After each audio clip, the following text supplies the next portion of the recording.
Without a doubt, the key to everything is compensation, substitution, reframing, different perspective, different angles, different tactics,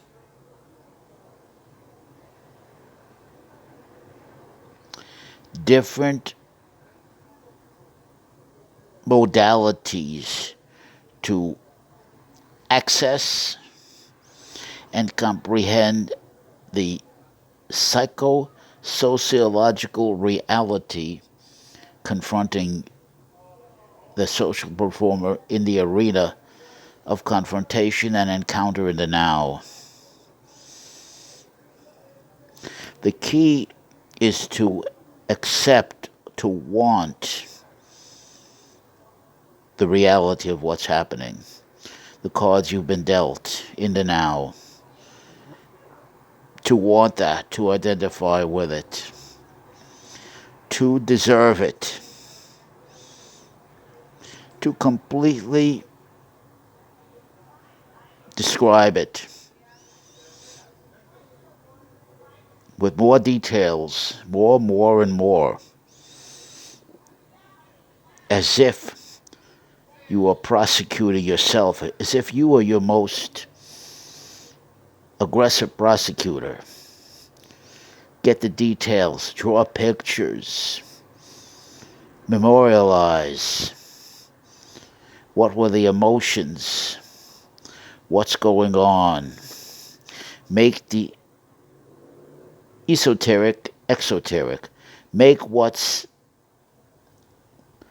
unclear clear. Clarity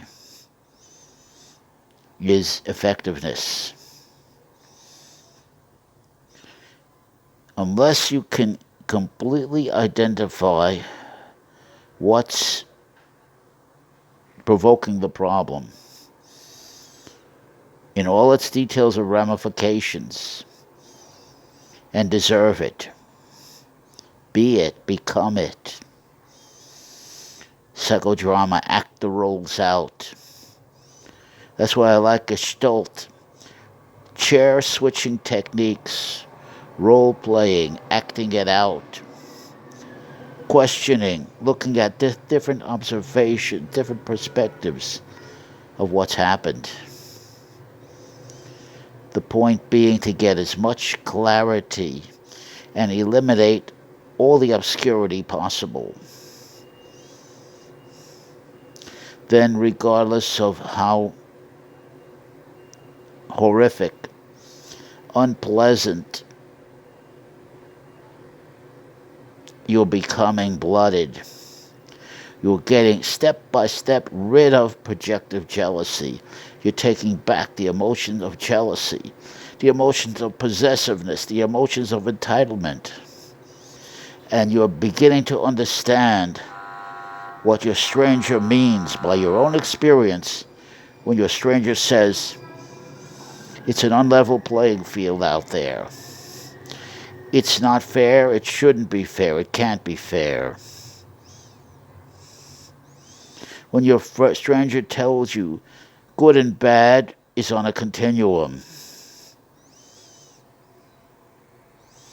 If it's good, the one who claims, a social actor who makes the claim it's good, he's got to prove it under a very tough interrogation.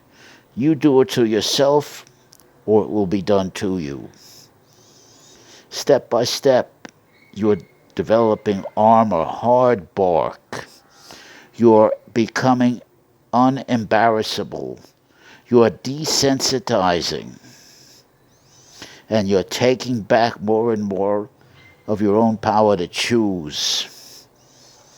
And own that choice, because you have step by step over a long, painful process eliminated the fear. You've, like a sponge, you've drained the sponge of complete fear till the sponge is dry, no more fear. There's nothing your social other could say or do to you that will embarrass, insult, or provoke you in any way. That's the real meaning of what it is to be cool. That's your cool, mature, intelligent social actor. Not shaken up by anything that will happen. Now that the Aegean stables of trauma, of negative conditioning, that slipped through your filters because you never developed the filters in the first place to keep them out and put them in perspective. So they burrowed into you in the Aegean stables of your being. And there they live a life of their own. You can call it engrams that are re-stimulatable. You can call it insults. You can call it branding. You can call it the game of the dozens, which is deliberate insult, deliberate provocation. But on the other hand, it's also insult and provocation that tells the truth about you. In my case, I'm a very short man, 5'3.5 and a half. I have a big 46-inch gut, big face, gross features, Humpty Dumpty head, no neck. Visually ridiculous to look at. You have to call it on yourself in all its detail. The details being very important. And you have to develop strategies to prevail with the hand you've been dealt. Notice you can't do it by positive thinking. You can't do it by encouragements. You can't do it by imitating hero figures, projecting away all your power, and then you're left with the phoniness of your heroes. You're left with disjointed quirks of your heroes, hoping to catch on to the magic, to the personality, to the allure, to the dynamism of the hero.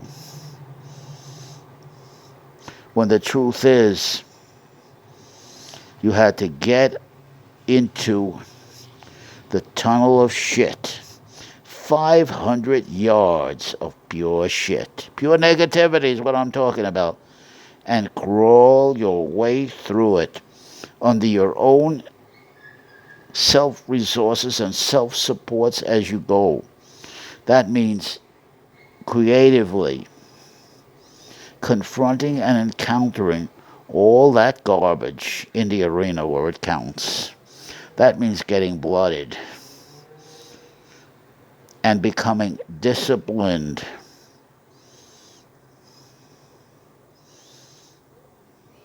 to the actuality of what's happening to you in the way it's happening, and be able to instantly debrief that which was unconscious, that which was embedded within your being now becomes fully conscious, fully communicable in a public way. It's like emesis, regurgitating, vomiting. Get all that garbage up. Don't try to hold it down with compensations, with phony fixes, with phony hope, phony dreams, phony fantasies, phony delusions of grandeur, phony entitlements.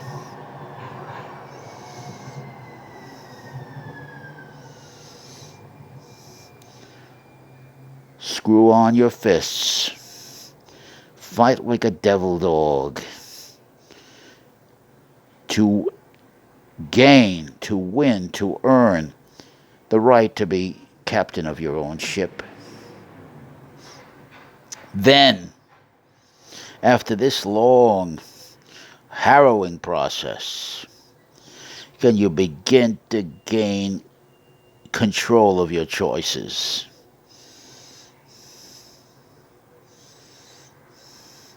So, what I am saying is Tony Robbins has it exactly wrong, in my opinion.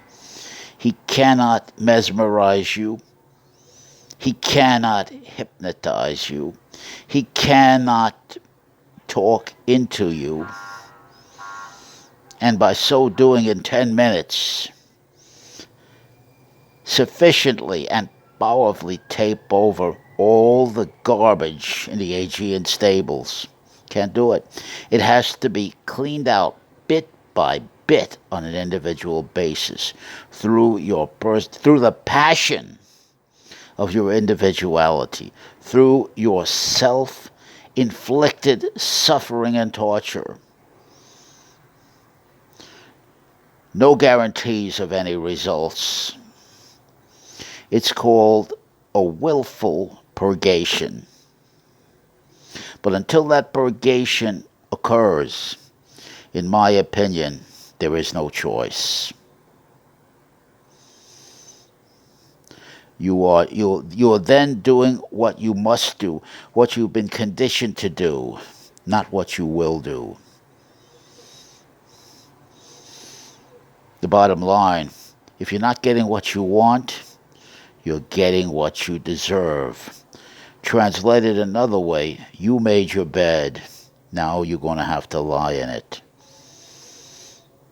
But the other side of the same coin is you have the power, if you're willing to go into Dante's Inferno, to remake that bed and take back your power, every bit of it, step by step. No mantra, no affirmations, no hero worship, no magic solutions.